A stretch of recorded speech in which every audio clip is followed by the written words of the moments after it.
da palestra, se puder colocar já na tela para mim ali, as maiores fake news evolucionistas. Ao colocar esse título, eu repito, não quero assim dar a impressão de que nós vamos ser aqui desrespeitosos, jocosos, né? Eu não sou beligerante, eu não gosto desse tipo de coisa, né? Eu repito, eu só utilizei um termo que está na moda, né? Uma expressão que está na moda no nosso tempo, fake news. Os criacionistas também já tiveram que revisar algumas coisas na sua oratória, em suas pesquisas. Não há mal nenhum nisso, né? Na verdade, eu acho que faz parte da honestidade intelectual, né? Da honestidade acadêmica, né? A gente perceber nossos erros e falhas e depois corrigir o rumo. Mas acontece que algumas dessas fake news, algumas desses erros, eles vêm sendo perpetuados. E alguns estão ainda presentes em livros didáticos, né? Do sistema de ensino no Brasil, inclusive. Então, é bom que as pessoas saibam disso e talvez até, de alguma forma, a gente denunciar também para que os nossos alunos, as crianças, possam ter uma educação correta, né? Ainda que a sociedade criacionista não concorde exatamente com o ensino do criacionismo em escolas públicas, né? Porque a gente admite que o criacionismo é um modelo científico, mas também teológico, religioso, né?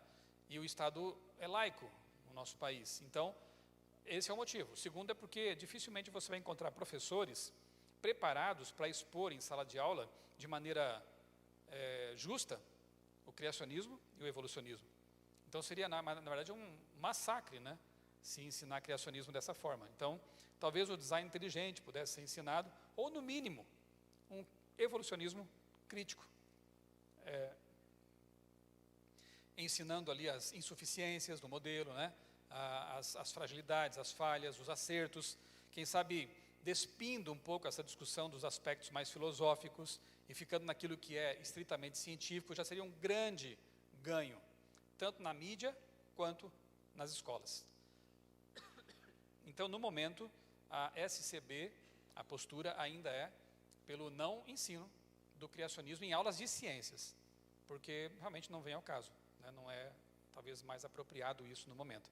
Por mais que já haja algumas propostas aí de alguns candidatos, né, nesse sentido, mas teria que haver uma mudança realmente significativa de currículo e de preparo dos docentes para que houvesse um ensino consistente, um ensino justo, né, de ambos os modelos. Na educação adventista, a gente procura fazer isso. Eu dei aula de história 2 anos e meio lá em Florianópolis e eu fazia exatamente assim, eu dividia o quadro ao meio e expunha os dois modelos, né? Olha, o evolucionismo ensina isso, pensa desse jeito, e o criacionismo pensa desse jeito. Eu sou criacionista, vocês têm que fazer a escolha de vocês, né? Pesem as evidências, analisem os modelos e tomem a decisão de vocês. Eu acho que é bem justo, né? Isso aí. Então, na educação adventista, a gente procura agir dessa maneira. A gente expõe os dois modelos. Será que a gente expõe bem o evolucionismo? Bem, nossos alunos têm passado em vestibulares e no Enem, né? E se eles estão obtendo notas boas ali é porque aprenderam de forma adequada o que é o evolucionismo, porque cai em vestibulares e também cai no Enem, né? Vamos lá. É para cantar agora?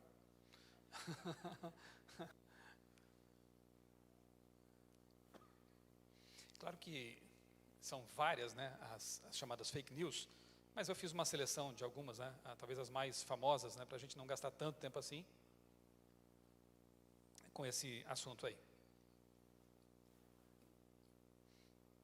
Vou aguardar porque eu quero começar com uma citação. Cadê o leitor, o meu leitor predileto? Não está por aqui? Alguém que possa me ajudar com a leitura? Aquele esquema, enquanto alguém lê, eu tuço. Me recupero e volto à palestra, né? Me perdoem aí, pessoal da internet aqui também, mas essa minha tosse alérgica está incomodando um pouquinho, né? Então a gente vai tentar avançar assim. Muito bem, dos cientistas que tiveram grande impacto na minha,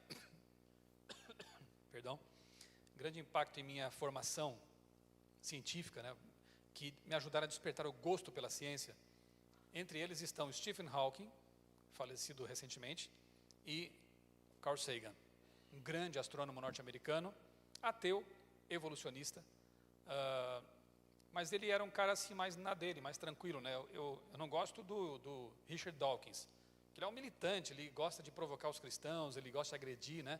Esse sim é bem beligerante, né?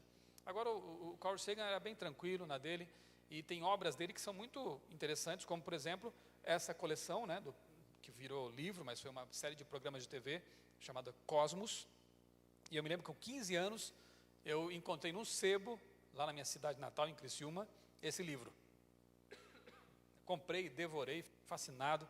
Então, eu tenho que reconhecer que homens como o Sagan ajudaram muito nesse meu gosto, né, por coisas mais científicas. E num outro livro dele, chamado O Mundo Assombrado pelos Demônios, ele escreve umas coisas interessantes, como esta aqui, ó.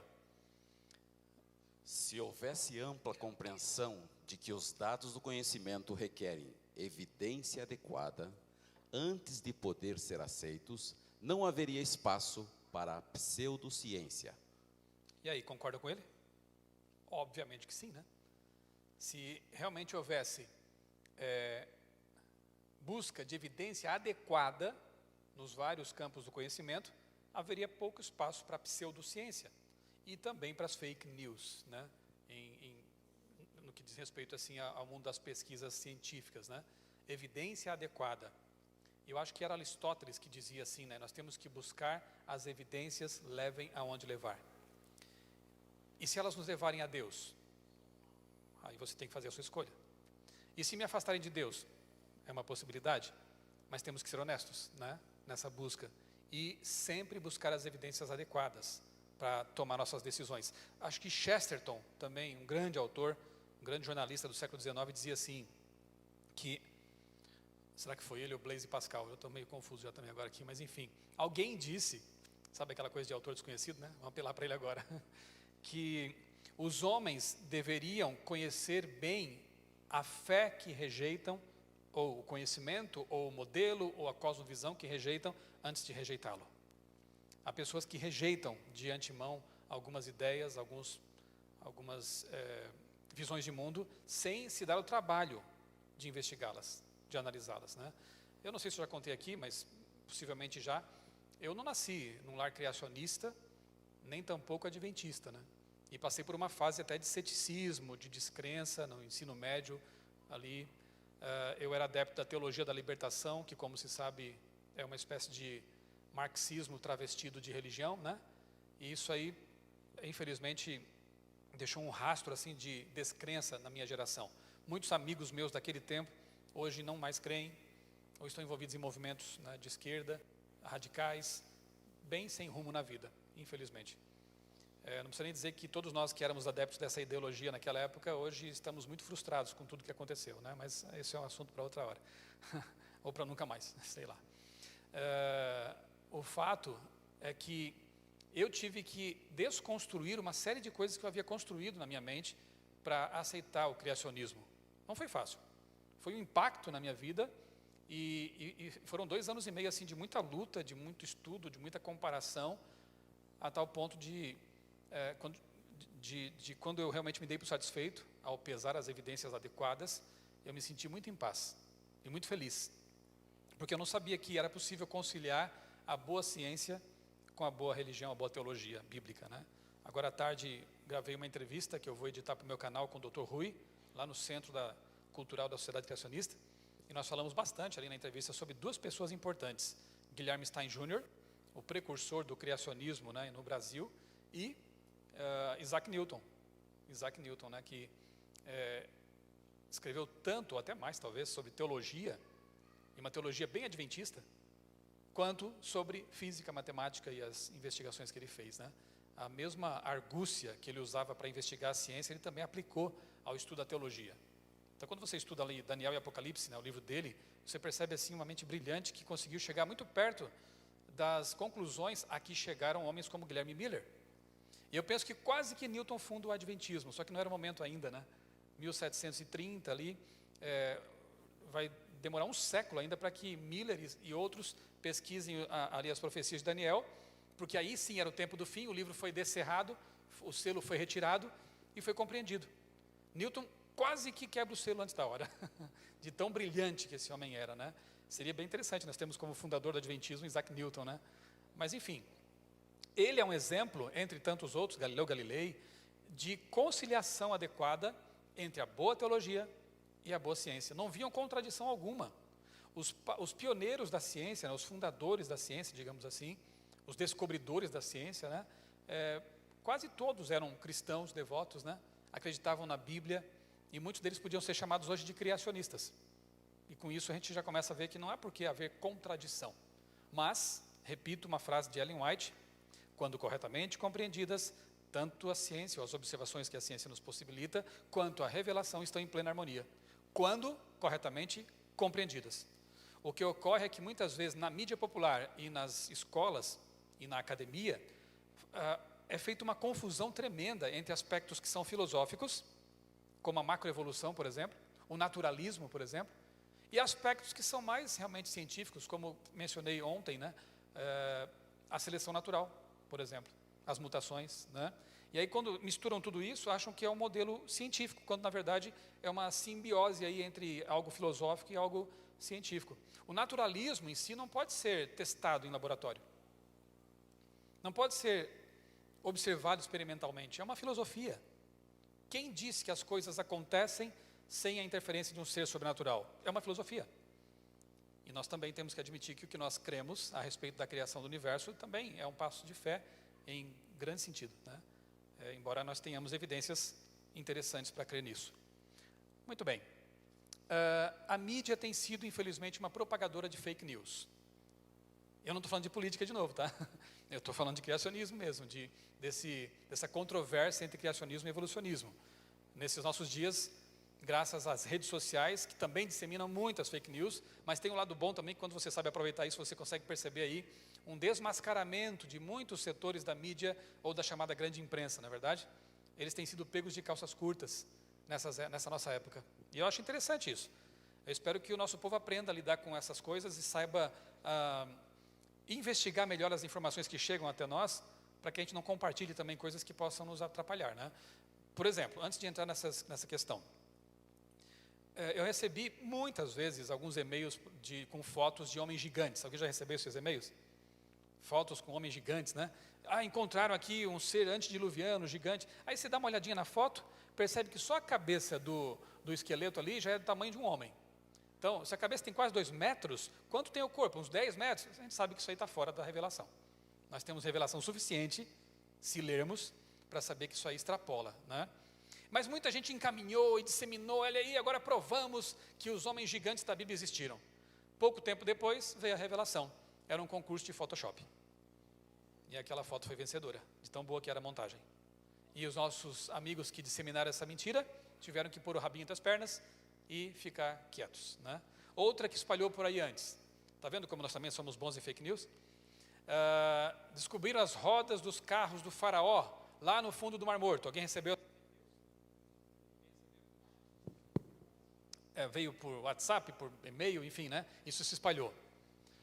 O legal de tudo é que foram pesquisadores da Universidade de Andrews, a nossa universidade, né, uma das nossas universidades americanas, que foram ao Mar Morto em busca de evidências concretas. Aí mergulharam, trouxeram algumas rodas, e o que eram? Escotilhas de navios que haviam afundado naquela região. Não tinha nada de roda de carro de faraó. E o nosso pessoal que espalhou isso aí teve que admitir, foi um erro, né? Então, nós temos que cuidar muito disso, porque nós nos dizemos e nos consideramos pregadores da verdade. Conhecereis a verdade, e a verdade vos libertará. Então, nós temos que espalhar a verdade, não o erro. Surgiu uma dúvida, ou mesmo se não surge a dúvida, antes é tentador, às vezes coça o dedo, né? Compartilhar. Mas antes disso, segura um pouco a onda. Investigue, pesquise. Vocês têm a sociedade criacionista aqui, né? Que está sempre bem informada, com informação de primeira mão. Vá atrás das fontes. Se o e-mail, a mensagem pede, compartilhe com muita gente, já fica um pé atrás. Você já dá para desconfiar, né? Tenta descobrir qual é a universidade que por trás disso. Se tem algum pesquisador de importância, vinculado a algum instituto, alguma universidade. Investiga um pouco, né? Hoje tem até alguns sites especializados, né? Boatos.com e outras coisas mais aí, né? Que ajudam a desfazer algumas mentiras por aí. Nem todas, mas algumas.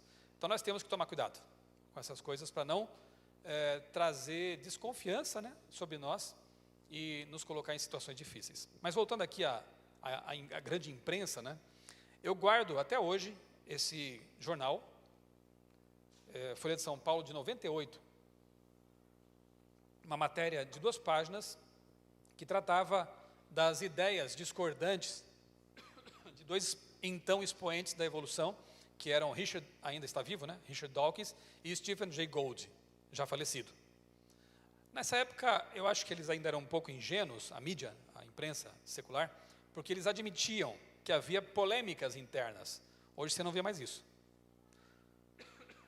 Existem polêmicas internas, mas a imprensa tenta passar a ideia de que está tudo resolvido, que há uma concordância geral, e não é bem assim, né? Aqui foi uma rara admissão dessas discordâncias internas. Mas o que realmente me chamou a atenção nessa matéria foi uma fala de um cara que era tido como um dos papas da biologia, também já falecido, o John Maynard Smith. Olha só o que ele disse aqui. Pode ler para mim, por favor. Por causa da excelência de seus ensaios, Gould tornou-se conhecido entre não-biólogos como o mais destacado teórico da evolução. Em contraste, os biólogos evolucionistas, com quem discuti seu trabalho, tendem a vê-lo como um homem cujas ideias são tão confusas que quase não vale a pena ocupar-se delas, mas alguém que não se deve criticar em público por ao menos estar no nosso lado contra os criacionistas. O que você achou disso? Honestidade intelectual, acadêmica, científica, nada, é guerra. Então, o que ele está dizendo? Olha, o Stephen Gould escreve umas bobagens. Estou traduzindo aqui, né? O Stephen Gould escreve umas bobagens, tem umas ideias muito excêntricas com as quais nós, biólogos, também não concordamos. Mas o cara é famoso. O cara escreveu muitos livros populares. Ele representa, de certa forma, a visão evolucionista. E está do nosso lado. Então, não critique o cara. Não fale dele em público, porque está do nosso lado. Isso é horrível, né? E por isso que eu guardo até hoje esse recorte, porque tem gente que não acredita. Eu tenho lá em casa, para provar essa tremenda admissão de desonestidade intelectual. Se ele estava falando bobagens, tinha que ser desmentido, né? A verdade é o mais importante, não manter uma ideologia, salvar a teoria dos fatos, né? Nós temos é que, se for o caso, rever essa teoria, se ela estiver equivocada, né? Quando se acumulam evidências contrárias, alguma coisa tem que ser feita, né? Mas aqui a gente não vê isso, eles querem salvar o modelo. Muito bem, vamos para a primeira fake news. O dia em que Lucy caiu da árvore. Lucy é tida como uma das nossas ancestrais, né? Um dos chamados elos, né, transicionais na história evolutiva do ser humano. Mas o que me chama a atenção é o laudo da Lucy. Antes, porém, olha só, essa Joan Rivers, comediante, apresentadora, morreu em 2014, em setembro, e uma necrópsia inicial não conseguiu chegar à causa mortis. Mas isso que o cadáver estava ali, fresquinho, como dizem, né? Disponível para qualquer tipo de investigação. Fizeram a necrópsia e não levaram tempo para descobrir do que ela tinha morrido. Tudo bem, guarde essa informação. Com respeito a Lucy, cujo cadáver, se eu posso dizer assim, se compõe de apenas 40% de um esqueleto, uma mandíbula encontrada no local da ilha, no local onde ela foi encontrada, e um fêmur achado a 400 metros de distância. Quem disse que é do mesmo esqueleto?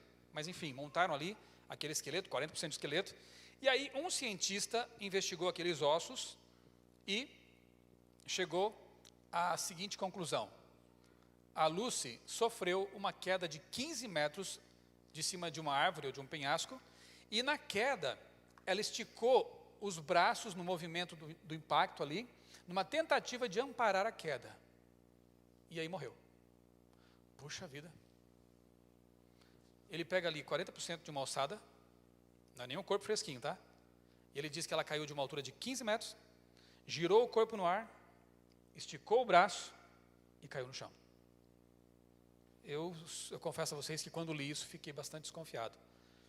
E para complicar, foi publicado na Nature. Se a gente faz um artigo bem embasado cientificamente, com argumentos geológicos e históricos sobre o dilúvio, esquece a Nature. Você não vai publicar lá. Vai ser recusado na hora. Mas com evidências tão mínimas, uma matéria como essa é publicada, né? Não tem mais nenhum argumento praticamente ali, a não ser algumas ranhuras no osso, que podem ter sido feitas posteriormente, não sei, né? Eu só acho assim que as evidências não são tão conclusivas para merecer um artigo numa das mais prestigiadas revistas científicas internacionais. Agora algumas notícias aqui do Brasil, publicadas aqui no Brasil. Por exemplo, essa aí, na Folha de São Paulo. Cientistas acham fóssil de primeiro humano de 2,8 milhões de anos. Note que o título, ele é altamente afirmativo. Cientistas acham fóssil disso com tantos anos. Aí quando você começa a ler a matéria, muita gente só lê o título, né? E aí pronto, já internalizou a ideia de que encontraram um elo perdido. Está encontrado, é fato. Mas quando você vai ler a matéria, você encontra algumas coisas como essa aqui, ó. A conclusão vem da análise de uma mandíbula descoberta por cientistas americanos e etíopes, cujas características parecem estar no meio do caminho entre as do Australopithecus, homens macacos mais primitivos que povoaram a África até então. Agora já não tem mais aquela certeza do título. Aqui aparece o verbo parecer. Parece. Tem mais. Continua lendo a matéria, vai até o fim, né? Sai do lead, ou do segundo parágrafo e avança. Você encontra lá embaixo a seguinte informação. Numa pesquisa da edição desta quinta-feira da revista Nature, também saiu na Nature, óbvio, a equipe liderada por Fred Spoor, do University College de Londres, deu um passo nesse sentido ao fazer uma reconstrução digital da mandíbula do Homo habilis, que está amassada e é difícil de analisar. Aí você começa a entender as coisas. Na verdade, o que eles têm é uma reconstrução digital, com base numa mandíbula esmagada, que é difícil de analisar, e parece ser um elo. Mas o que diz o título? Cientistas acharam um elo de 2,8 milhões de anos.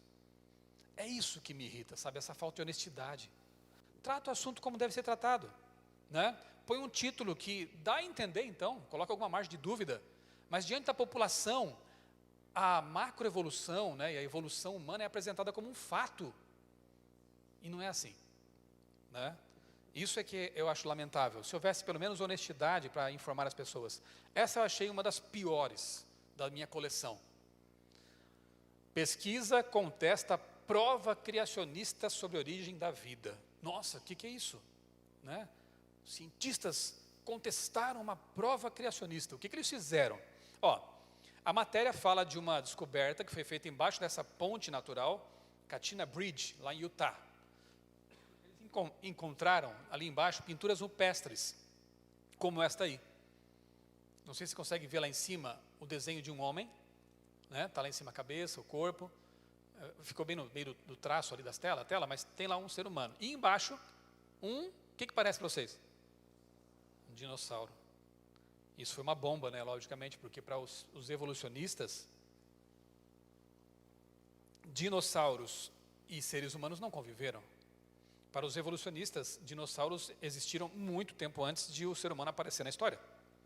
Aqui, parece uma evidência de convivência, ou pareceu assim aos cientistas. E o achado foi tão assim, impactante que eles convidaram vários pesquisadores para ir até a região e investigar aquilo. Paleontólogos, especialistas em pátina, né, aquela cobertura que vai envolvendo a rocha, né, com o tempo. Aí eles investigam isso para saber se é da mesma época a pintura. Vai que foi feito depois, não, é da mesma época. A coisa começou a ficar complicada. E aí, depois de algumas semanas de investigação, de pesquisas, de hipóteses levantadas, uma hipótese satisfez o pessoal. Eles arrumaram as malas e foram embora felizes. Uma cientista deu a seguinte explicação. Na verdade, não era um dinossauro. O homem das cavernas pintou uma cobra e a tinta escorreu bem no meio. Vocês riram, né? Mas foi assim que a coisa foi publicada. E eu que sou crente. E assim que foi publicado, né? Em revistas científicas, inclusive. Ela desenha muito mal, concordam? Deixa eu voltar aqui para o Homem das Cavernas. Olha lá, bem melhor, né? 4 patinhas. Eu não consigo ver uma cobra ali, não sei, eu estou ficando... Eu tenho que aumentar o grau dos meus óculos, porque eu não consigo ver cobra. E ela vai lá, estraga o desenho e dá essa explicação. E o pessoal foi embora satisfeito. Por quê? Porque a intenção é salvar a teoria dos fatos, e não o contrário. Aí o que o Carl Sagan disse passa a ser bobagem. Cadê as evidências reais? Cadê a capacidade de questionar um modelo? E se for verdade? Não dá para pensar um pouquinho fora dessa caixinha que começou a ser construída no século XIX para cá? Não dá para pensar um pouquinho diferente disso? E, quem sabe, admitir outros cenários? Por que não? E, quem sabe, juntar essa evidência com outras que vêm aparecendo por aí? Como, por exemplo, não tinha nem incluído nessa palestra, mas já foram descobertos tecidos moles de dinossauros em material supostamente fossilizado. E aí? T-Rex, encontraram ali tecido mole, vasos sanguíneos, pele, colágeno. E até hoje estão se debatendo com essa descoberta, tentando explicar esse fenômeno. Se tem milhões de anos, como isso pode ter sido preservado por tanto tempo? Células sanguíneas encontradas dentro de garras de dinossauros. Sim, hemácias, de réptil. Porque humanas não têm núcleo, né? E essas que havia dentro das garras tinham núcleo, era de um réptil. Mas como que uma célula sanguínea pode ser preservada por tanto tempo? Traços de carbono 14 encontrados em fósseis de dinossauros. Ah, mas pode ter falhado. Mas peraí, vocês sempre dizem que o método é bom, e não estou dizendo que não seja. Mas o fato de haver em fósseis supostamente datados em milhões de anos, não tem como explicar esse tipo de coisa. Isso pode indicar que eles têm milhares de anos, e não milhões. Então, são várias as descobertas anômalas, né, digamos assim, que vêm sendo feitas nos últimos tempos, e eu creio que com o avanço das técnicas de datação, de investigação, mais achados como esse serão feitos. E aí, com esse acúmulo de evidências contrárias, vão finalmente considerar uma outra possibilidade? Ou tentarão ainda salvar a teoria dos fatos? Só o tempo dirá, né? Vamos a outra fake. Lembra que eu citei esse homem ontem ou foi hoje? Richard Leakey. Não lembro, mas eu citei aqui. Que ele admite num dos prefácios, né, de uma edição do livro Origem das Espécies, que há 2 pedras no sapato grandes para os evolucionistas resolverem. Que são a explosão cambriana e a origem dos sexos. E os 2 dependem do surgimento de informação genética complexa e específica e de sistemas de complexidade irredutível, que são temas com os quais o Michael Behe lida, né, há um bom tempo já, e outros teóricos também trabalham com esses temas aí. A origem da informação e dos sistemas complexos, né? Vamos falar um pouquinho sobre a explosão cambriana, que eu não falei ainda. Você tem lá na coluna geológica, vários estratos, né? E ali os geólogos estudam ali os períodos, as eras, né? Você tem lá eras famosas como o Jurássico, o Triássico, né? Outras nem tanto, né? Siluriano, Devoniano. E lá embaixo, no comecinho dessa coluna, você tem o chamado período Cambriano. Antes tem o pré-cambriano, mas praticamente não tem animais que nós pudéssemos considerar complexos o bastante para ser precursores dos que estão no Cambriano. E no Cambriano praticamente ocorre um Big Bang da vida. Os principais filos aparecem ali do nada. Animais ultra complexos, não sei se eu coloquei aqui, não. Deixa eu mencionar, por exemplo, aquele no cantinho lá, ó, o trilobita, que é inclusive o logotipo do meu blog, né? Um trilobita. O trilobita é um animal fantástico, ele tinha já um corpo segmentado, tinha patas, tinha olhos de calcita, com cristais de calcita muito complexos, e simplesmente tinha células. E se o bicho já tinha células, célula é tudo aquilo que nós já falamos aqui, né? É uma fábrica, com uma usina de geração de energia, mitocôndria, com complexo de Golgi, né? Muitas organelas, kinesinas, aqueles robozinhos moleculares que eu mostrei de manhã para vocês, né? Aos milhares, tem o DNA, que segundo Bill Gates, é o programa mais complexo que roda por aí, né? O DNA. Tudo isso numa célula. Trilobita tinha milhões, ou até talvez bilhões dessas células. Era um animal muito complexo. Abaixo do Cambriano você não encontra um pré-trilobita. Um animal que fosse assim, alguma coisa um pouco mais rudimentar. Nem posso falar assim, porque o trilobita não tem nada de rudimentar. alguma coisa que fosse um pouco menos complexa do que um trilobita, um pouco menos complexa, né? Aquela escala de elos transitórios, transicionais. Você não encontra isso. Repito, no Cambriano, a vida explode, aparece. Está mais para a criação do que para a evolução, não concorda? Então, o Richard Leakey diz, esse é um grande problema até hoje para nós evolucionistas. E, como eu mencionei de manhã, a questão da origem dos sexos, idem, né? É um grande problema. Eu falei para vocês do gene Bowley, um único gene codifica a produção de espermatozoides. Então esse gene teve que funcionar bem desde a primeira vez. Ele tinha que ser isso, porque senão não haveria vida para contar a história e ninguém estaria aqui hoje ouvindo essa palestra. Esse gene, além de ter tido, além de ser necessário que ele funcionasse bem desde a primeira vez, ele tinha que funcionar bem toda a história evolutiva, nunca pôde mudar. Ele não pôde sofrer mutações como os seus amigos sofreram, como dizem, né? Ele não pode mudar, porque se mudar a vida desanda. Um único gene cuja função teve que ser preservada, milagrosamente, ao longo dos milhões de anos. Ok? Além disso, como eu falei para vocês também, né? A própria evolução dos sexos, masculino e feminino, né? É uma sucessão de milagres, porque uma dupla mutação distinta, dando origem a sistemas tão complexos e distintos, que depois têm que ser compatíveis e dar origem a uma nova vida.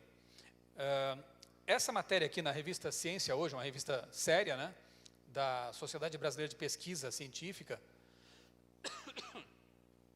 fala sobre o desafio da gestação e traz uma pergunta bem interessante na capa. Por que a mãe não rejeita o feto? É uma boa pergunta, uma ótima pergunta. Porque, vamos considerar, vamos dar uma chance, né, para o acaso e dizer que, ok, surgiram macho e fêmea. Eles se encontraram, porque surgiram, né, uma dupla mutação simultaneamente, na mesma época, na mesma geografia, se encontraram, cruzaram e, milagre dos milagres, tiveram um filho, com essa mistura de genética de ambos. Tudo bem, vamos dizer que isso aconteceu. Mas tem outro problema agora. Se a fecundação foi interna, esse embrião vai ter que se fixar em alguma coisa chamada útero, que já tinha que estar disponível, concorda? Não sei por que o organismo ia evoluir. Eu posso estar falando até de forma bastante cientificamente inadequada, mas vocês me dão um desconto, né? Eu não sei por que esse organismo ia evoluir um órgão que ainda não tinha função, percebem?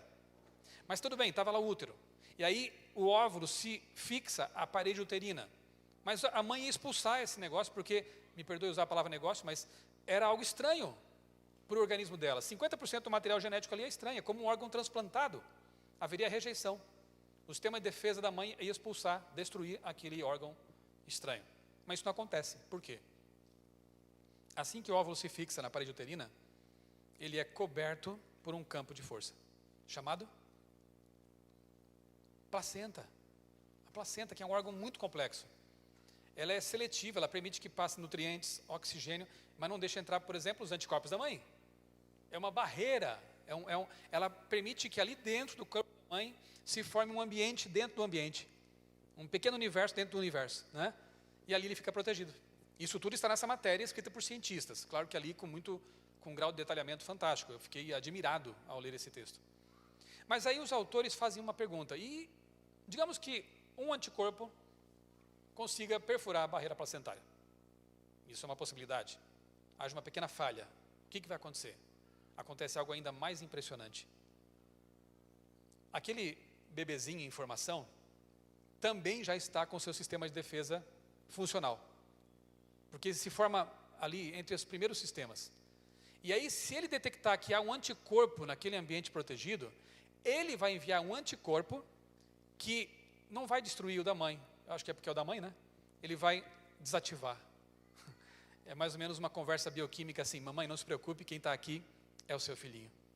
Gente, eu li isso aí e eu falei, amém, Deus seja louvado. Porque é muita antevisão, é muito planejamento inteligente, né? De sistemas que já estavam disponíveis antes de serem úteis. Porque na primeira fecundação, isso tudo já devia funcionar. Porque senão, não estaríamos aqui. Ninguém estaria aqui. E eu falei também de manhã que, vamos dizer então que todos esses milagres aconteceram por acaso. Tudo bem, vamos dar o benefício da dúvida. Os dois sexos evoluíram, se encontraram, cruzaram, a mãe abrigou o óvulo, a placenta estava disponível, tá, tudo isso aconteceu, beleza. Mas agora ele tem que nascer, lembra que eu falei? E aí não tem jeito. Ou estava pronta para isso também, pronto o corpo da mulher, ou esse bebê que, tadinho, passou por tantas lutas e dificuldades, morreria na hora de parto.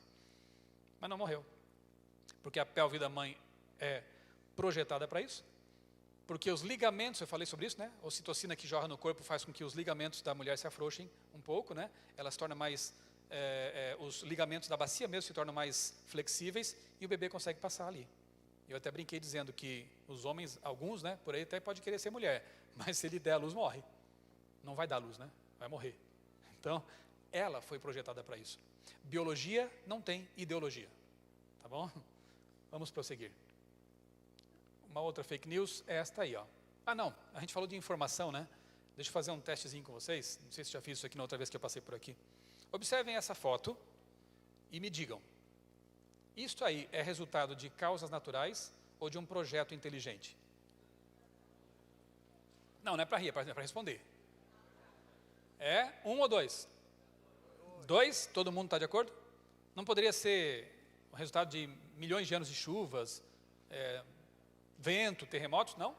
Ninguém parte para essa? Tudo bem. Essa era a pergunta fácil.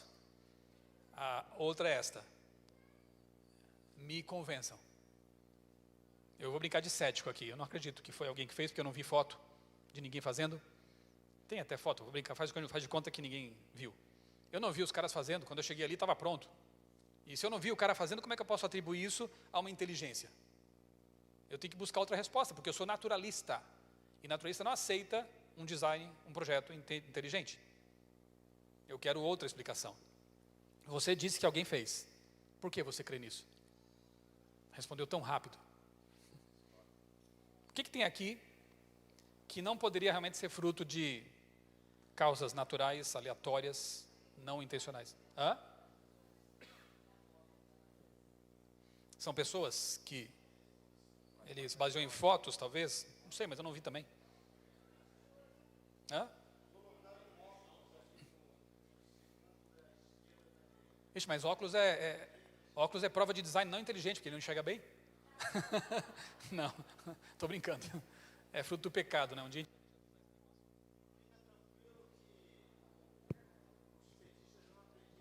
Não, isso é assunto para outra hora. É para outra hora. Bom, o óculos revela um desenho, né? Uma intencionalidade. Além disso, você tem o que mais ali? Você não tem só um rosto, você tem 4.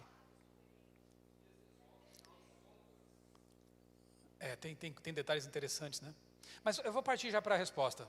Eu queria uma palavra só e eu vou dar a pista. Ela começa com infor e termina com mação. Tem ou não tem aqui informação? Não tem só informação, gente. Se fosse só um rosto, já seria informação. Mas são 4. E se você tem 4, você repete a informação, então você tem informação complexa. E não são só 4 rostos quaisquer. São rostos de quem? De pessoas que existiram, presidentes americanos. Então, é informação complexa e específica. Informação nesse nível não ocorre naturalmente na natureza. Ela depende de uma fonte informante. Alguém inteligente que forneceu a informação. Pergunta para qualquer programador aí, né? Se um programa de computador, como o que está rodando agora para essa apresentação estar aqui, ele poderia surgir sem que alguém fosse inteligentemente ali digitar os comandos, sabendo o que ele quer com aquilo. Precisa. Essa simples escultura demanda informação, demanda um projeto. Uma outra comparação, né? Vocês estão tão longe aqui da praia, né? Você está caminhando pela praia, as férias lá, bem-vindas, né? E de repente você se depara com uma frase na areia, uma inscrição na areia. Você observa aquilo, chega um surfista brincalhão e fala assim: esse negócio já apareceu do nada aí. Ainda que fosse uma palavra, você aceitaria essa explicação dele? Pelo mesmo motivo, não. Por quê? Porque a gente intuitivamente sabe que informação depende de uma fonte informante, né? Ainda que ele dissesse, mas foram milhões de anos, água batendo, o vento soprando, organizando as partículas de areia. A gente não aceita isso. Porque quando a gente vê uma estrutura, um órgão complexo, alguma coisa que envolve informação, intuitivamente a gente já conclui. Alguém fez. É que nem o Tesla do Musk. Lembra de manhã? O ET vai encontrar o Tesla no espaço, não precisa nem ler a plaquinha, feita na Terra por humanos. Ele vê um carro, sistemas, Complexidade, ele já vai saber, alguém fez. Vamos atrás desse pessoal? Leve-me ao seu líder. Vamos parar de falar de coisas pequenas e partir logo para coisas de profissional. A vida. Porque vida, como diz o Marcos Eberlin, né, é coisa de profissional. E eu vou usar aqui de propósito uma forma de vida que é tida como simples. Eu quero que você tire do seu vocabulário essa ideia de simples quando associada à vida. A ameba, segundo Richard Dawkins, estou pegando aqui uma referência de um biólogo evolucionista, no núcleo dela tem tanta informação quanto os 30 volumes da Enciclopédia Britânica. Ok? No núcleo dela. Lembra da Britânica? Hoje, com o aplicativo, a gente não consegue dimensionar tanta informação, né? A Britânica ocupava a operação da estante, né? Pega toda essa informação, mais de 30, né? Eles ampliavam também com o tempo, faziam novos volumes, né? Cada ano. Era assim que a gente pesquisava, né? Na biblioteca, enciclopédia. Pega tudo isso, zipa, compacta, encripta, coloca no núcleo da ameba. Essa é a ameba. Só no núcleo, não estou falando de toda ela, né? Só o núcleo. Então, queridos, se alguém chamar você de ameba, fica feliz. Porque você pode falar, assim, eu tenho muita informação realmente, né? Eu sou bastante complexo. Não existe simples forma de vida. Eles tentam nos fazer pensar assim quando falam, a vida começa no mar primitivo lá, como uma simples forma de vida. Peraí, quão simples era isso? Era uma célula? Era uma bactéria? Então já tinha membrana seletiva, com proteínas apropriadas, então já tinha DNA, já tinha organelas necessárias para a manutenção da vida, já podia se reproduzir, ainda que fosse assexuadamente, né, se dividindo, duplicando e dividindo. Amigo, não tem nada de simples isso aí. Já começou bastante complexa, né? E se tem informação, então, a coisa fica bem difícil. Um novo salto agora aqui de complexidade. Esquece a ameba e pensemos em nós. Genoma humano. Olha lá. Se fosse impresso como listas telefônicas, acho que nem existe mais também lista telefônica, né? Se fosse impresso como aqueles livrões, lembra, de capa amarela, não sei se é amarelo, todo lugar é amarelo, mas enfim, listas telefônicas. Formaria uma pilha de livros de 170 metros de altura, mais ou menos a metade da altura do Pão de Açúcar, lá no Rio de Janeiro. Isso aí, ó. É você em termos de informação. 170 metros de livros. E aí, nós somos complexos ou não? De onde veio essa informação toda? Se o Monte Rushmore, para você, intuitivamente revela um projeto intencional, inteligente, o que dizer de uma pilha, de uma biblioteca colocada dentro de nós, em cada célula? É um recado bastante forte, né? Olha que interessante. Pesquisadores de Harvard conseguiram armazenar, presta atenção nos números, 70 bilhões de cópias de um livro, ou 700 terabytes, 100 bilhões de DVDs, em 1 grama de DNA. E DNA não é tecnologia de ponta, né? Está aí há mais de 6 mil anos, funcionando bem. Vai piorando com o tempo, né? Antes do pecado funcionava muito bem, perfeitamente bem. Mas ainda assim, 1 grama de DNA armazena toda essa informação. Não tem HD externo que se iguale a essa capacidade de armazenamento. Eu pergunto, quem então é o maior criador, encriptador e armazenador de informação no universo? Pode responder. É Deus. É Deus. Isso já existe há muito tempo. De manhã eu falei sobre nanomáquinas, né? Sonar do golfinho. A girafa que tem microválvulas no pescoço para poder beber água e o cérebro não explodir com o sangue descendo rapidamente. Microválvulas. Tudo que a gente inventa, a gente copia da natureza. Copia do que Deus fez. Se Deus fosse cobrar copyright da gente estava falido, né? Eu não estou deixando aqui de louvar o ser humano pelo que ele faz, mas eu fico, repito, chateado quando a gente deixa de louvar aquele que nos fez capazes de fazer. Deus nos dotou com essas capacidades e nos permite copiar o que ele faz. Fiquem à vontade. Se é para o bem de vocês, podem copiar à vontade, né? Royalty free. Vamos lá, mais uma. Ninguém tem labirintite aqui não, né? Se preze, gira, balança, né? Mas está tudo bem, né? Esse camarada aqui, Stanley Miller, nos anos 50, houve uma febre assim para tentar, como a evolução darwiniana estava ganhando terreno, eles queriam então agora provar a possibilidade de a vida surgir da não-vida, por mais que Pasteur tenha provado que isso não é possível. Mas eles queriam encontrar um cenário, porque, afinal de contas, dependia disso, essa visão de mundo deles, né? E aí, Miller, na década de 50, usando lá o laboratório do professor dele, o Harold Urey, lá em Chicago, ele fez um experimento interessante, que foi tido como um marco da moderna pesquisa sobre a origem da vida. O que ele fez? Ele colocou naquele, olha lá, o balão de vidro, né?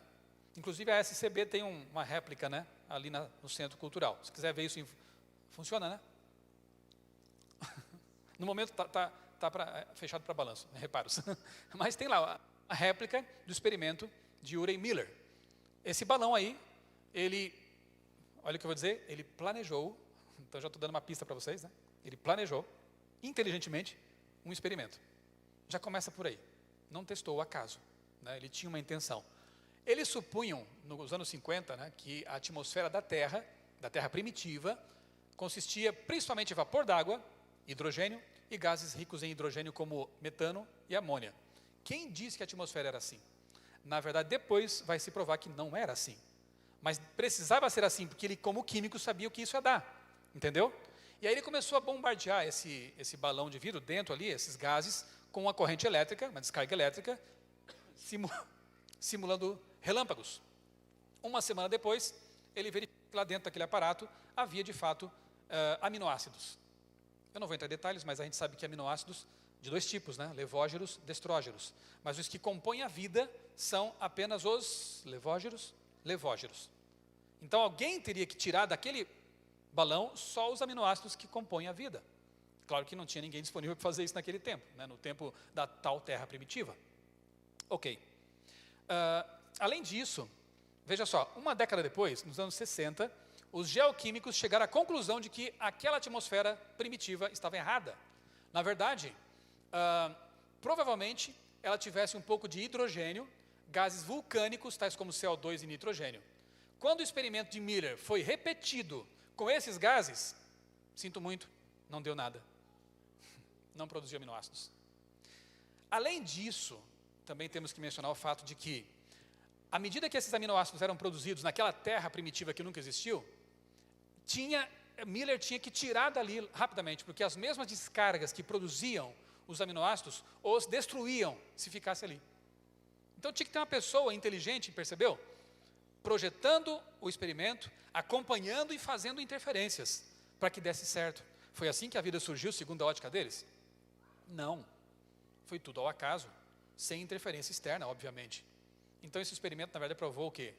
Provou o design inteligente, o planejamento inteligente, porque alguém fez inteligentemente, né?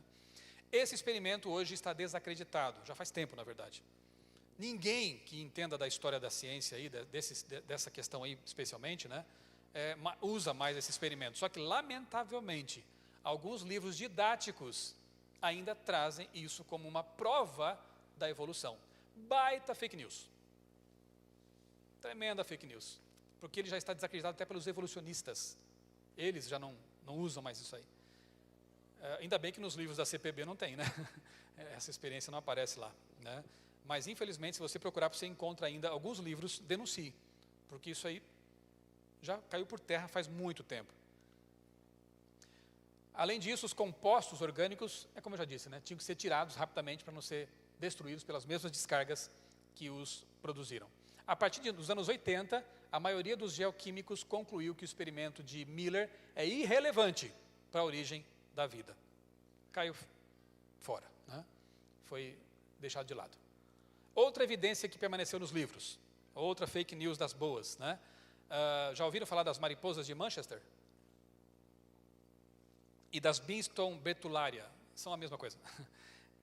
Com a Revolução Industrial e o aumento da poluição na Inglaterra, até que o pensamento é bem lógico, né? Se você pensar assim, havia dois tipos, até mais pardas também, mas havia basicamente duas espécies de Binston, dessas mariposas, brancas e escuras. Ok? Como as árvores começaram a ficar escurecidas pela poluição, pela fuligem, obviamente que as brancas se destacavam e o predador ia lá e comia. Então a população de mariposas de Manchester escuras começou a predominar. Isso é seleção natural, né?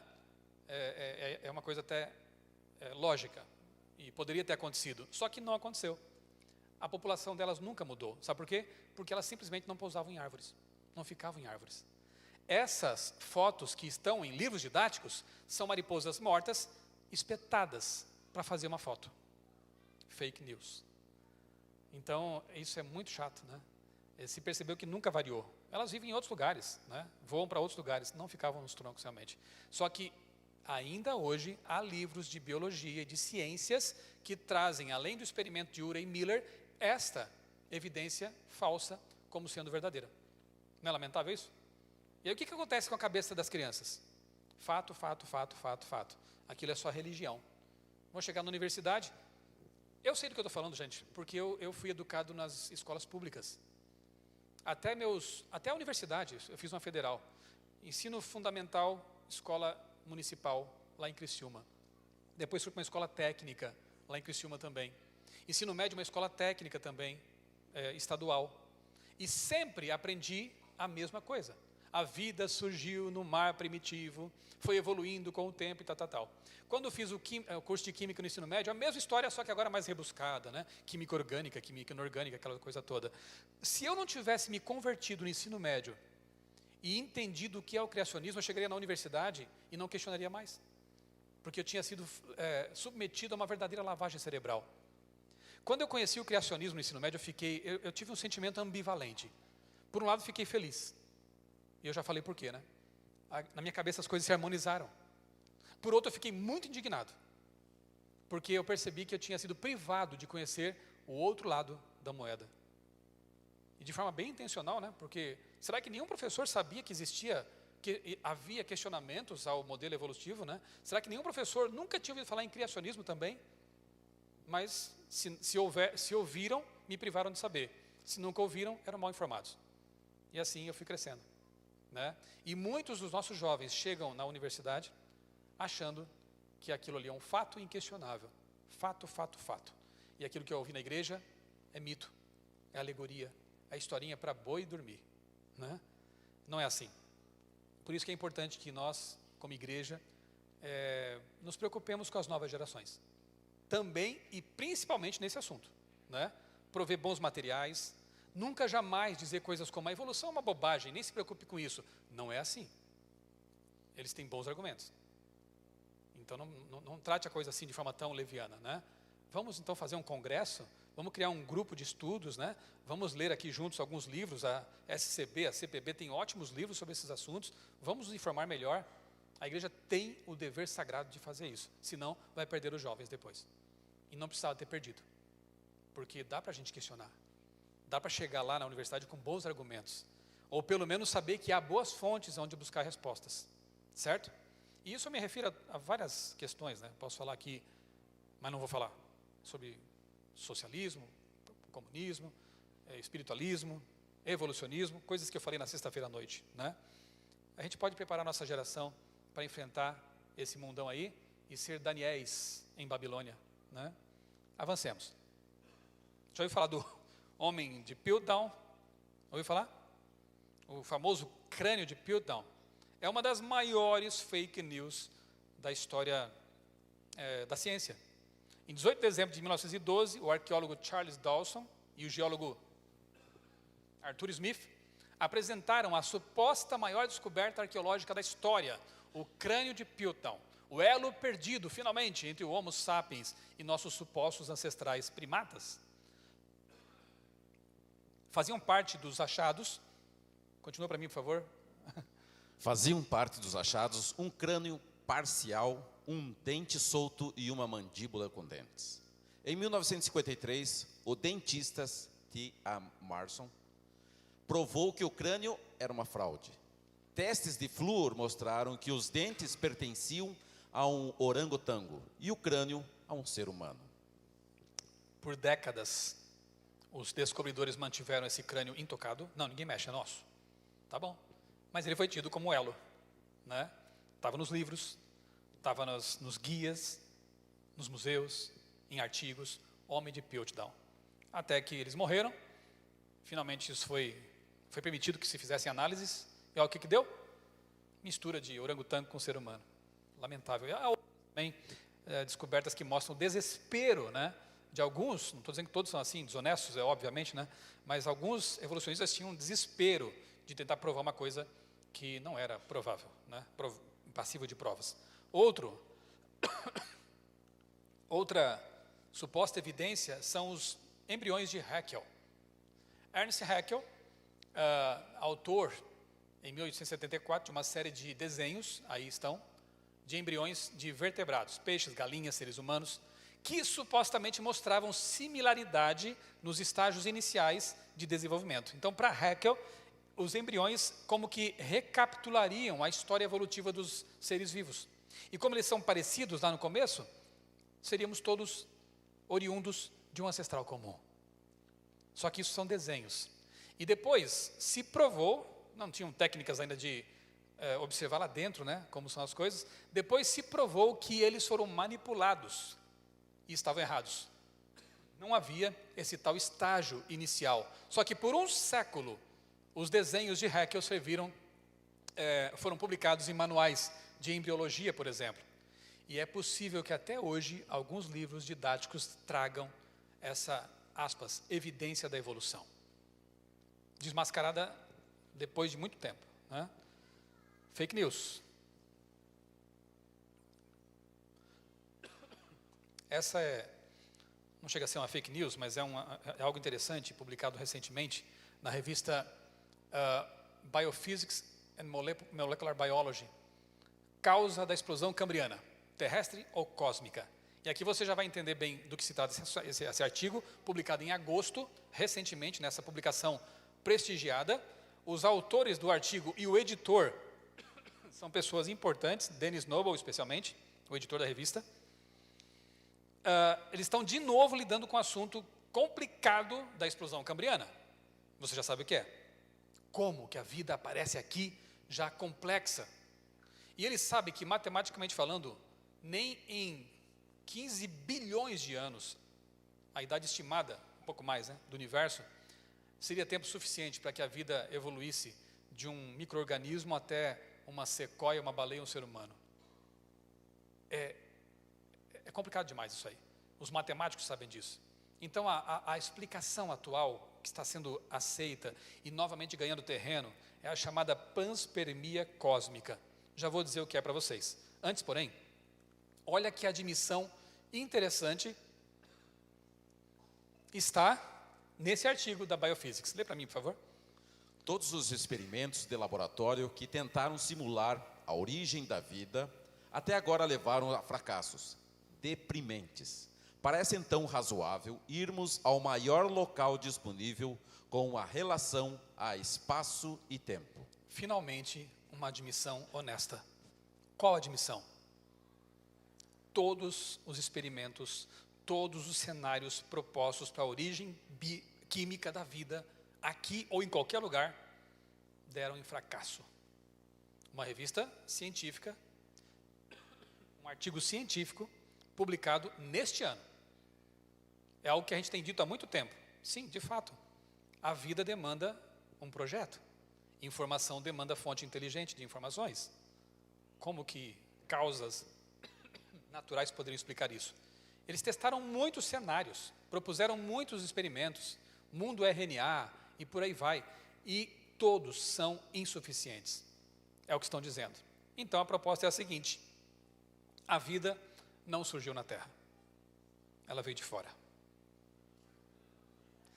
Só que isso aí, na verdade, é como jogar Epa, estraguei a surpresa.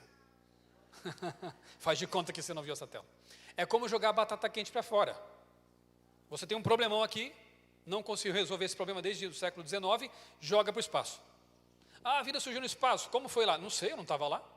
Não tem nem como saber de onde veio. Mas então como é que veio? Veio porque estamos aqui. É uma tautologia, um pensamento circular. A vida surgiu porque estamos aqui, e estamos aqui porque ela surgiu. Não explica nada. Tautologias não explicam nada. A casa é vermelha, por quê? Porque ela é vermelha. Ah, que resposta legal. É impossível investigar esse objeto de estudo, porque ele veio de um lugar que nós não conhecemos, não sabemos como aconteceu lá. Só que hoje os biólogos honestos sabem, bioquímicos, que não importa se foi em Marte, em Vênus, na Lua de Júpiter ou aqui, a vida, se a química é a mesma e as leis são as mesmas e parece que são em todo o universo, os problemas são os mesmos, os mesmíssimos. Mas enfim, a proposta é essa, veio do espaço. Tá bom, vamos dar uma chance então. Como é que foi? Uma bactéria surgiu em algum lugar. Não sabemos como, nem onde, nem quando. Ela embarca num asteroide e começa a viajar pelo espaço. Eu estou brincando, né? Mas de certa forma é assim mesmo que a panspermia funciona, né? Ou então um planeta despedaçou, nele havia vida, micro-organismos, e aí as pedras foram lançadas para fora. E aí começa a viajar pelo espaço essa bactéria a bordo de um asteroide. Muito bem, só que no espaço você tem frio, zero absoluto, você tem ausência de oxigênio, tudo bem, até podia ser uma bactéria anaeróbica e de repente sobreviver a tudo isso. Há alguns organismos que são bem resistentes, né? Ok, mas sobreviveu também a radiação das estrelas. E a gente já falou sobre isso, né? Que a Terra tem o campo magnético. As naves espaciais têm isolantes, protetores contra a radiação cósmica. A bactéria não tinha isso, não tinha roupa espacial. Não sofreu, né, mutações deletérias por causa de radiação, não teve câncer. Sobreviveu na boa ali no asteroide. E ela vem passeando, não sabe quanto tempo levou, né? Não sabemos também isso aí. E de repente se depara com um planeta amigável. Interessante, aqui tem água líquida, tem uma atmosfera, acho que eu vou descer aí. E aí começa a descer. Quando uma rocha entra na atmosfera, o que acontece? Temperaturas altíssimas, né? Mais de 1000 graus. Os ônibus espaciais, para resistir à entrada, tem, né? A cerâmica, pastilhas de cerâmica, como é que tem outro nome, não é? Refratária, né? Que resistem a mais de 1000 graus. Graças a isso eles conseguem pousar. Isso que o ângulo de entrada é calculado, tudo certinho, mas o asteroide entrou aqui, né, e começou a queimar. Então aquela bactéria que sobreviveu ao zero absoluto, agora sobrevive a 1000 graus, 1000 e poucos graus. Ok, e depois o impacto, quer seja na água ou na terra, é devastador pela força.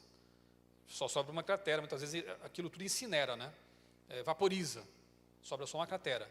E a bactéria sobreviveu a tudo isso. Então eu penso que só pode ser uma bactéria. Eita, aí. Vocês iam rir mais se não tivesse visto antes, mas tudo bem. Uma bactéria kryptoniana. E aí, todos nós somos descendentes de Krypton. Para que ela possa ter sobrevivido, né? Convenhamos, tinha que ser uma coisa desse tipo. Gente, para mim, isso aí é trocar 6 por meia dúzia, né? É jogar o problema para fora e não explicar nada. Mas o desespero é tanto que eles apelam para um cenário que exige muito mais fé do que a fé que nós temos para acreditar que um ser inteligente, inteligentemente, projetou a vida, planejou a Terra para ser habitada, criou informação genética, nos dotou com sistemas de complexidade fantástica. É muito mais intuitivo, lógico, ver um relógio e pensar, tem um relojoeiro por trás, não é? Ou eu estou sendo muito fideísta? Faça como Sagan disse, pese as evidências e siga. As evidências levem aonde levar. E já que eu comecei com ele, eu termino com ele. Parece-me ser necessário um delicado equilíbrio entre duas tendências, a que nos impulsiona a examinar com atenção, de maneira incansavelmente cética, todas as hipóteses que nos são submetidas, e a que nos convida a guardar uma grande abertura a novas ideias. Então, um equilíbrio entre ceticismo e abertura a novas ideias. Se você é apenas cético, nenhuma ideia nova chegará a você, e não aprenderá jamais o que quer que seja de novo. Você se tornar uma pessoa detestável, convencida de que a estupidez reina no mundo.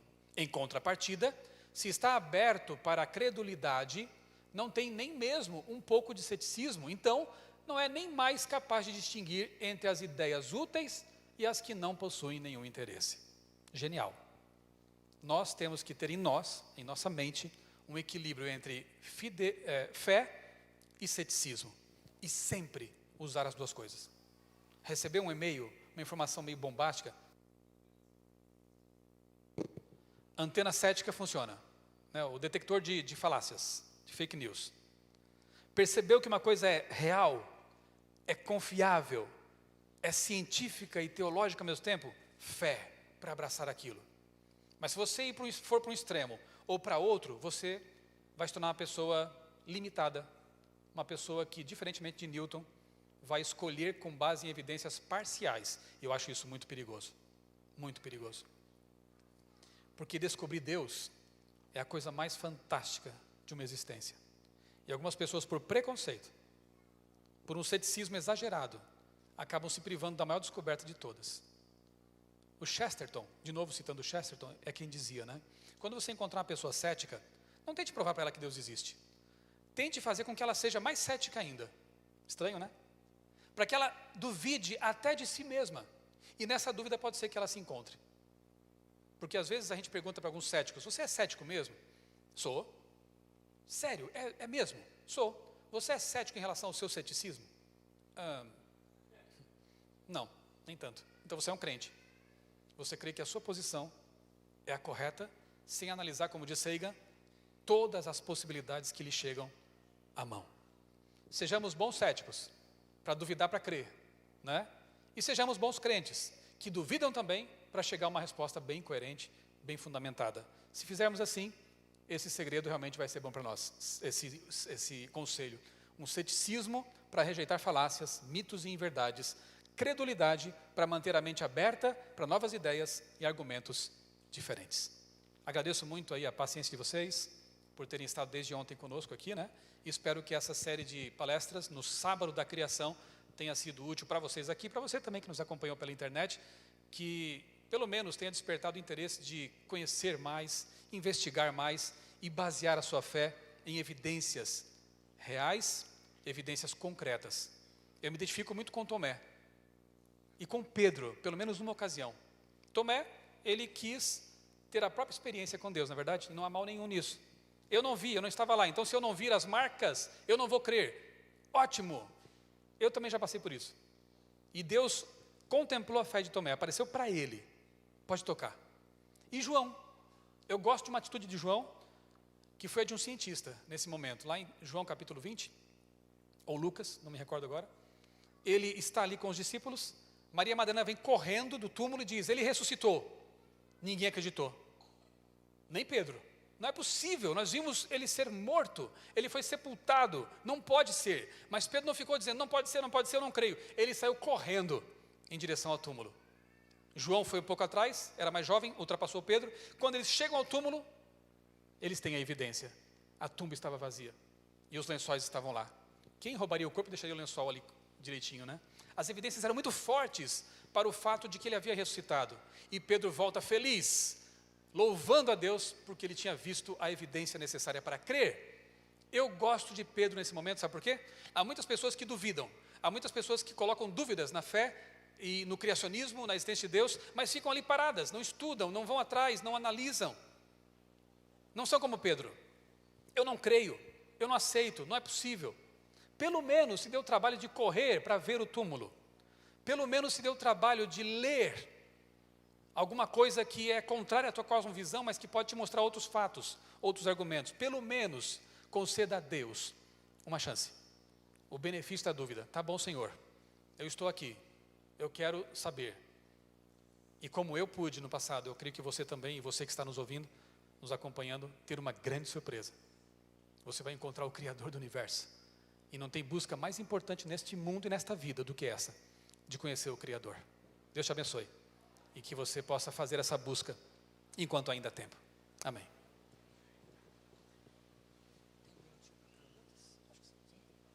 Nós temos um minutinho para algumas perguntas. Aqueles que quiserem fazer a pergunta para o pastor Michelson Borges, por favor, levante a mão. Nós vamos levar o microfone até você. Tem alguma pergunta? Alguém que queira... O bom é que nós temos aqui alguns membros da SCB, se eu não souber responder, eu passo para os universitários. Uma pergunta bem curtinha, bem rápida, né, para a gente aproveitar o tempo. Quem levantou a mão? Eu não sei se você já ouviu a história do Auguste Cury, né? O Auguste Cury, ele era um cético, assim como outros, que começaram a fazer uma busca pela rejeição de Deus através da psicologia. E aí ele chegou nos livros dele, ele chegou à conclusão que não poderia ser uma pessoa, teria que ter uma pessoa muito incrível para conseguir ter os mesmos sentimentos e ações que Jesus Cristo teve através das posições dele. Ele fala que tinha que ser uma pessoa maior que Jesus para poder inventar um personagem tão rico como Jesus, né? Então assim, de repente seria interessante ver a própria criação, né, o próprio criacionismo, a partir não só da física, mas da alma, de algo que é muito, às vezes, desconhecido, inóspito para muitos de nós que não conseguimos entender. Há tantas histórias interessantes, né? Além do Cury. Por exemplo, tem o Lee Strobel, parece que virou filme agora a história dele. Era um jornalista investigativo do Chicago Tribune, um jornal importante nos Estados Unidos. A esposa se converteu e ele ficou preocupado. Ele era ateu. E aí o que ele fez? Ele começou a investigar os argumentos a respeito da existência de Cristo e da fé cristã para provar para a esposa que ela estava errada. Resultado? Se converteu. Ele escreveu livros muito bons, temos em português, em defesa da fé, em defesa de Cristo, e algumas outras obras dele também, acho que pela Mundo Cristão, se eu não me engano. E é um caso assim, né? Começou a investigar jornalisticamente os fatos e ele aceitou aquilo que ele descobriu. Tem o Anthony Flew também, que era tido como o maior filósofo ateu do século XX. Ele escreveu obras, textos, teses sobre ateísmo, combatendo a fé cristã. No fim da vida, ele teve a honestidade intelectual e a humildade de rever tudo isso. E passou a investigar o argumento cosmológico, o argumento teleológico e outras coisas mais, e ele escreve um último livro, né? Um livro quase que de testamento, e o título em português ficou: Um ateu garante, Deus existe. Um dos maiores ateus do século XX, filósofo, não era um aventureiro como Dawkins e outros aí, um cara que pensa mesmo. Ele chegou à conclusão de que ele estava errado, e ele mudou. Outro que eu mencionei, o Francis Collins, né? Que também era ateu, Projeto Genoma, dirigiu o Projeto Genoma, e depois se torna um cristão. C.S. Lewis, próprio Chesterton, que eu citei aqui algumas vezes, eram ateus e abriram a mente para a possibilidade de Deus existir, investigaram os fatos, as evidências e passaram a crer. Infelizmente também há histórias contrárias, né? De pessoas que abandonam a fé, enfim, o ser humano tem o livre-arbítrio e Deus dotou a gente disso, ele respeita muito isso. Nós temos que escolher, baseado no pesar das evidências, o caminho que a gente deve seguir, né? Muito bem. Mais uma pergunta? Se tivermos... Temos uma pergunta ali. Pergunta bem rápida e curta, para a gente aproveitar o tempo. Você diz já ter várias evidências de tecido mole, coisas com fósseis e tudo mais. Por que essas evidências, essas argumentações, elas todas não são publicadas na Nature, na Science? Por que tem cientistas que não usam a ciência para combater isso? É uma ótima pergunta, né? Porque um tecido mole, no fóssil T-Rex, devia ser capa da National Geographic, devia ser capa da Science, da Nature, né? Porque é uma evidência estrondosa. Mas realmente a gente vê aí o preconceito. Saiu uma notinha na Super Interessante quando isso foi descoberto. E eu acho que uma nota também na Nature, mas interna, não tem nada de na capa, né? Porque eles consideram uma evidência anômala. Então isso aí vai ser descoberto, daqui a pouco vai ser explicado. Tipo o dinossauro de Utah, né? Vão explicar isso aqui de algum momento, então não vão dar destaque para isso por enquanto. Deixa que haja mais investigações. Ou o próprio preconceito, né? Não, isso aqui vai contra o nosso paradigma, não podemos dar destaque. Então, eu vejo um preconceito, porque quando é uma evidência mínima, um dente que é descoberto por aí, vira capa, né? Esse ano mesmo, o ano passado, foi descoberto aí um suposto hominídeo, né? E aí foi capa da revista National Geographic. Mas a capa mostrava um rosto humano, olhos castanho claros, cabelos de um jeito, tudo ali. Que incrível, acharam esse cara. Aí você vai ver a matéria, ver a foto do que encontraram, eram fragmentos de uma maxilar apenas. E com isso eles fazem toda uma reconstituição. Nesse mundo que mais trabalha mesmo são os artistas paleográficos, né? Porque eles têm que pegar aquilo ali e imaginar cenários, imaginar feições, né? E para que isso possa estampar as capas dessas publicações. A minha resposta, eu entendo que seja meramente um preconceito. Há tanta informação contraditória que não é publicada, né? Não só no mundo da ciência ou da evolução e criacionismo e evolucionismo, né? A gente pode ver isso em outros âmbitos, né? Política e tudo mais. Eles jogam para baixo do tapete algumas informações e dão destaque exagerado a outras. Gente, eu na faculdade de jornalismo eu estudei uma matéria chamada controle de opinião pública. E os professores falaram assim, a gente vai aprender para não usar. Nós temos que ser éticos. Você acha? É que nem quando você estuda, você faz karatê, kung fu. Olha, não é para bater ninguém, tá? Eu chegava em casa e batia minhas irmãs. Treinava com elas. A gente fica empolgado, né? Então não vem com essa de que você vai estudar uma técnica de manipulação de opinião pública para nunca usar. Eu sei que existem técnicas que os jornalistas usam para que você leia uma matéria. Se você não está antenado para essas coisas, você lê e você se convence de que aquilo foi imparcial. Está cheio de opinião mascarada nesses textos.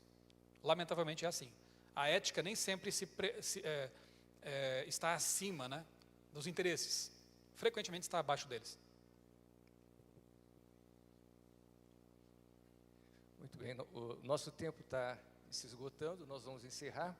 Queria convidar aqui o pastor Jim, para a gente fazer o encerramento, o Dr. Rui, que é diretor da Sociedade Criacionista,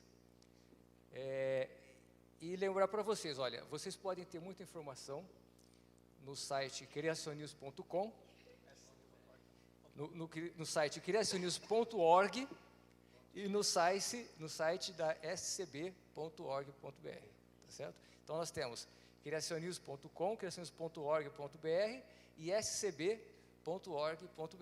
E ali tem livros, tem materiais, tem uma porção de coisas que estão disponíveis. E mais uma coisa, né, Zukovski, vocês aqui têm um privilégio tremendo, vocês têm aqui a sede da Sociedade Criacionista, né? Se nunca foi, dá um pulinho lá no Centro Cultural, uma riqueza aquilo, né? Você vai ver o vídeo que eu vou postar essa semana aí, da entrevista que eu fiz lá, tem só um pedacinho ali, né? De tudo que tem lá do acervo, das peças, dos fósseis, né? Programe na sua agenda. Leva a sua família. É para parar de falar, né? Que já está acabando o tempo. Leva a sua família para uma visita ali. Eles têm o maior prazer de receber vocês. Tem que agendar antes, né? Porque são várias, né? Mas agende, se programe para isso, né? Você, tá ali o blog, né? Esse é o meu blog particular, né? O outraleitura.com.br e tem o criacionismo.com.br que tem lá também um link direto para o site da Sociedade Criacionista. Então, eu falei em evidências aqui, você encontra abundantes evidências lá no centro da Sociedade Criacionista. Vá lá um dia, vale muito a pena. Eu também quero fazer uma pergunta. Você poderia contar em 2 minutos, quando você quis escrever um livro, quem foi que te ajudou? Você já contou isso num vídeo, mas conta porque a pessoa está aí para você fazer um agradecimento para ela. Eu não me canso de contar essa história, né? Eu tinha lá meus 18 anos, recém-convertido ao criacionismo, e aí eu resolvi fazer uma apostila. Né? Não tinha pretensão de publicar como livro, não sabia nem como fazer isso. Fiz uma apostila reunindo os argumentos que me tornaram criacionista. E eu tive uma ideia. Eu acho que eu vou mandar para o Dr. Rui Vieira, já conhecia, já lia, né, a revista Criacionista, então Folha Criacionista, já conhecia o trabalho de vocês, e que me ajudou muito nesse processo de busca, de me encontrar, né? Eu pensei, vou mandar para o Dr. Rui Vieira para ele dar uma olhada nesse meu material.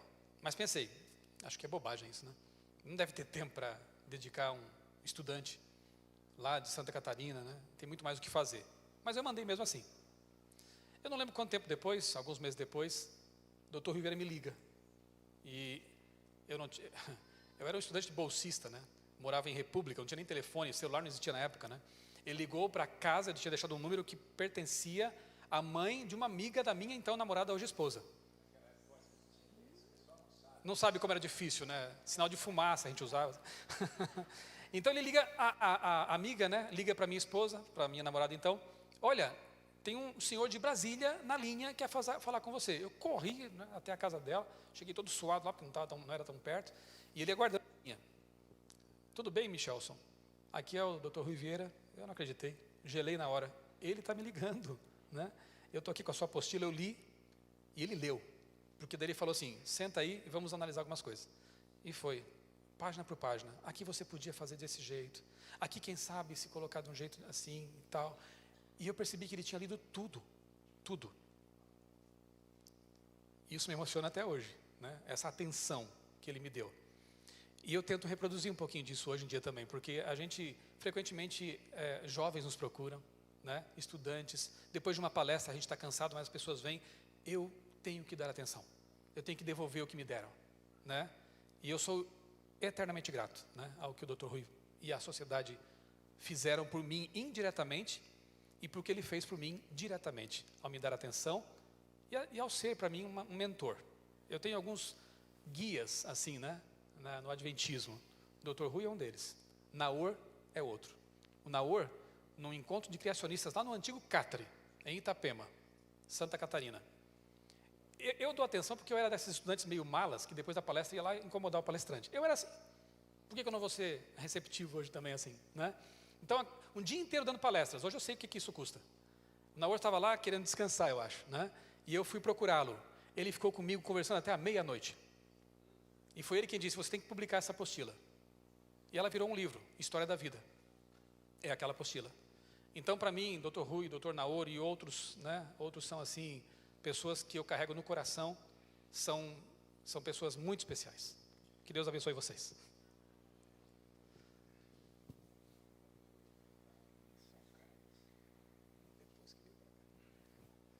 Pastor Michelson, de uma forma assim muito especial, queremos agradecer assim o tempo, a dedicação que você realmente dedicou aqui à Igreja Central. Eu creio que desde de ontem, hoje pela manhã e agora à tarde foi realmente muito especial, um tema atual, pertinente para essa rapaziada de universidade, é algo que estão ali constantemente vendo e sendo confrontados. E como você falou, repito aqui, nós temos o privilégio aqui em Brasília de termos aqui a sociedade criacionista, que às vezes não é que não é muito divulgada, é muito divulgada, mas às vezes, por um motivo ou outro, não há uma procura como deveria. Então nós temos aqui a equipe, temos aqui as pessoas que são dessa igreja, que estão à disposição. Então, caso lá na sua universidade, olha aqui, está aqui o site da Sociedade Criacionista Brasileira, ali tem os eventos, tem as revistas, tem todo o material didático. O centro você pode ligar para você conhecer. Eu fui algumas vezes lá, é fantástico, fantástico. Você precisa conhecer esse local. Está aí um pouquinho da biografia, está aí o Dr. Rui. Por favor, fale o endereço. Onde está? Nós temos a sede que funciona numa sala do Shopping Deck Norte e o Centro Cultural, que é um anexo da minha residência no Lago Norte, na QI1, Conjunto 5. Então é só telefonar para nós, tem os dados no site, né, para poder agendar, logicamente, para a gente atender. Às terças-feiras nós temos um pequeno grupo que trata de assuntos relacionados ao criacionismo, terça-feira à noite, das 20 às 21 horas. Só nos procurar, a gente pode dar mais detalhes para aqueles que se interessarem no assunto. Também,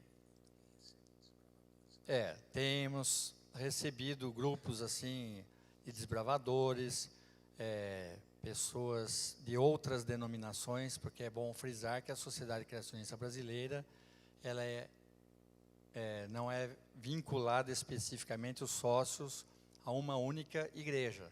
Nós temos sócios da Igreja Adventista, da Batista, da Presbiteriana, da Assembleia, católicos, de todas as denominações que queiram se filiar.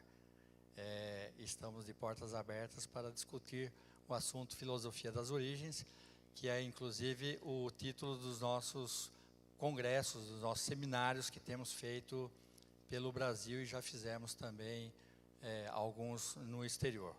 O site criacionismo.org.br tem o link para todos os nossos sites, para o Facebook, para as mídias sociais que nós utilizamos para fazer a divulgação do trabalho que é exercido não somente pela diretoria, mas também pelos núcleos que estão crescendo no Brasil.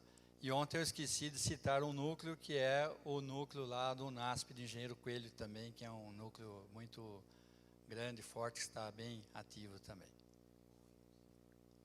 Vou fazer uma pergunta, eu sei, mas eu vou perguntar para que você responda para eles. E o trabalho lá é voluntário? E aceita mais voluntários? Como é que é isso?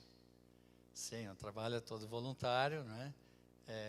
E aceitamos outras pessoas que queiram colaborar nas várias áreas com a divulgação do criacionismo, seja falando com seu amigo que está numa instituição universitária ou no segundo grau, né? nós estamos abertos a todas as colaborações que queiram fazer. Outra pergunta que é feita também, se pode se associar. Nós temos também associado estudante e associado regular. Tem as duas categorias, né, de associados para aqueles que se interessarem. Ok? Mais alguma pergunta? Irmãos, eu preciso dizer algo ainda. Acabei de dizer que eu gosto de dar atenção, de conversar, de trocar ideias, né? Mas hoje vai ser diferente, porque eu preciso ir para o aeroporto em seguida. Então, me desculpem, né? Eu vou ter que ser um pouquinho deselegante e já em seguida me retirar. Mas quem sabe na próxima vez a gente possa, com mais tempo, interagir, conversar. Eu sei que isso também é importante, né? Alguns jovens às vezes preferem não se expor, mas em privado conversar. Mesmo assim, o meu e-mail, né? Ele é público. Se você for ao meu blog, tem lá contato. Não prometo responder com tanta velocidade quanto eu gostaria, porque tudo é voluntário, né? A gente não tem secretários, então é um trabalho bastante intenso, assim, né? Mas a gente responde. Tendo material, a gente pode enviar conteúdos, né? Então a gente tenta ajudar na medida do possível. Só que hoje, me desculpem, vai ser assim, né? Preciso já me dirigir ao aeroporto. Eu quero votar amanhã, afinal de contas. Ok, então mais uma vez, pastor Michelson, obrigado por esse fim de semana, esse domingo, essa sexta e esse sábado. Realmente foi muito especial para todos nós. Isso desperta o interesse para buscarmos mais informação, para nos aprofundarmos um pouco mais em literaturas. Tem aí os blogs, os sites, a sociedade. Eu creio que isso reforça cada vez mais a nossa busca para aprofundarmos e sermos relevantes aonde estivermos, viu? Muito obrigado pela presença. E temos aqui